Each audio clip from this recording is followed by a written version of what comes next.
Zisigara kandi hari kugambaho n'abashaho abebembezi n'abandi abitabira hakwendera medical camp yatandikire 2021 bari ahitendekero lya KIU omuri Bushenyi hashoboye bingi barabiremu. Twali tulowooza nti buli kitundu kye tubaddemu tujja kulaba abantu nga 10 naye abantu babadde bangi nnyo. Waliwo ekifo ekimu twasuubidde tujja kulaba 10 bazze nga 6 era tusobodde kubamalayo bonna. Kiraga nti obwetwavu bunene nnyo mu Uganda omu okusira mu byaro okwo abantu bitu benyuma abingi ne bafamukene n'obuga n'omuntu omwirwariro omusajja ko kampe gyetu beturumu akujja teje ndwara na mare na emyaka 10 emyaka 7 emyaka 2 emyaka 5 ati ntwe ninjigenderaho omuntu arwara oburwire bwe nabumanya tayine cyo gukora tayine sente arigaho afa bamuzika rero bagira ngo ruhangane cyakunze ahashonga yo kwitya batari kwebasa ubuyambe mukuru w'abashaha bebembira umwuga ubwo gushemeza batiraho no mwishengero w'akashari y'amatemba baziri bataringaya bashabire government okongera by'amagara sente ekitufu kiri nti abantu babadde bangi kitegeeza nti abantu bangi abayina obuzibu obutakisa obulungi amalwaliro tegalina bintu bimala kumalawo obuzibu buno bonna obw'abantu.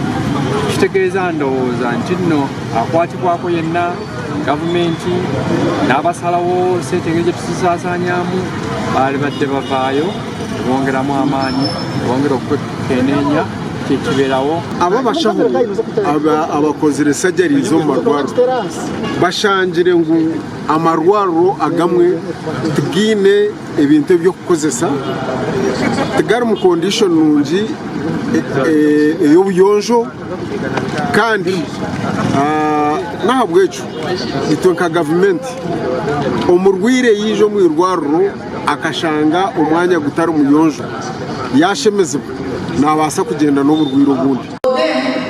For our citizens, our community is very hard to differentiate the medical camp, the surgical camp, so we are prepared for all.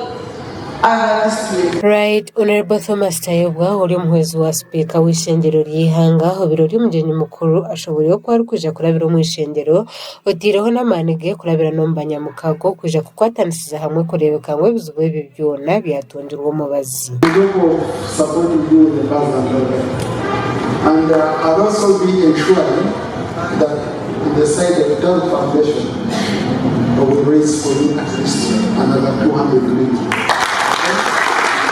Now, my friends, I'll be calling them to a dinner and we sit down. I know friends, if I call 20, I say each one of you give me 10 million, we send the doctor to go save lives. Gasha kwa Gerard Tuguma mu Rushenyi aha Sky TV Agenshonga.